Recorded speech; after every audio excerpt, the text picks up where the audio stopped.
The European Commission has proposed Brussels to introduce the 9th package of sanctions against Moscow. The draft restrictions completely block Russia's access to technologies used in the production of drones, disable 4 Russian propaganda channels from broadcasting, and provide sanctions against the energy and mining sectors. And this is only a small part of the proposed measures.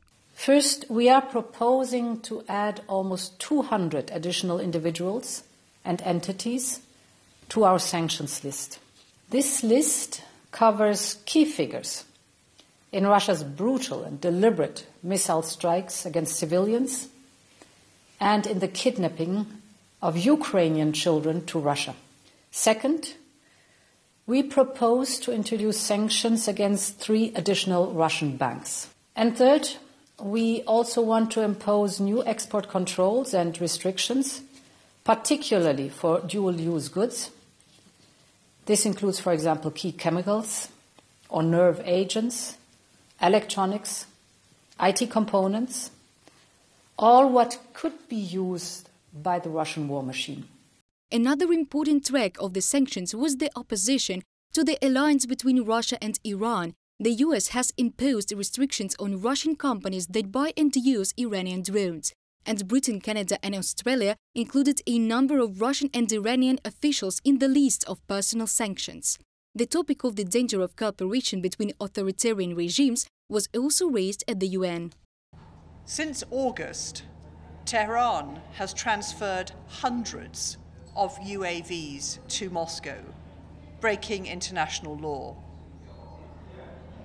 Russia has used those Iranian drones to kill civilians and illegally target civilian infrastructure, wiping out homes, electricity, power supply, schools, hospitals.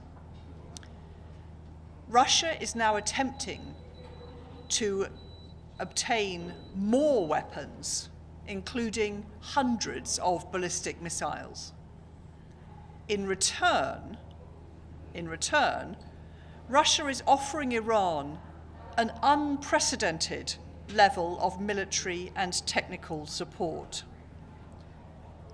We're concerned that Russia intends to provide Iran with more advanced military components, which will allow Iran to strengthen their weapons capability.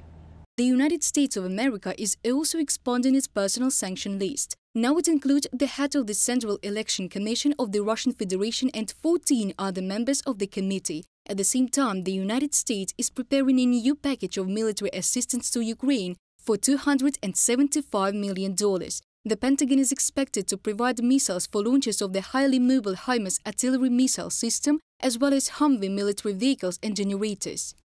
The $275 million will be covered by Presidential Drawdown Authority, PDA, which allows the United States to transfer defense articles and services from stocks quickly without congressional approval in response to an emergency. From a report of Reuters.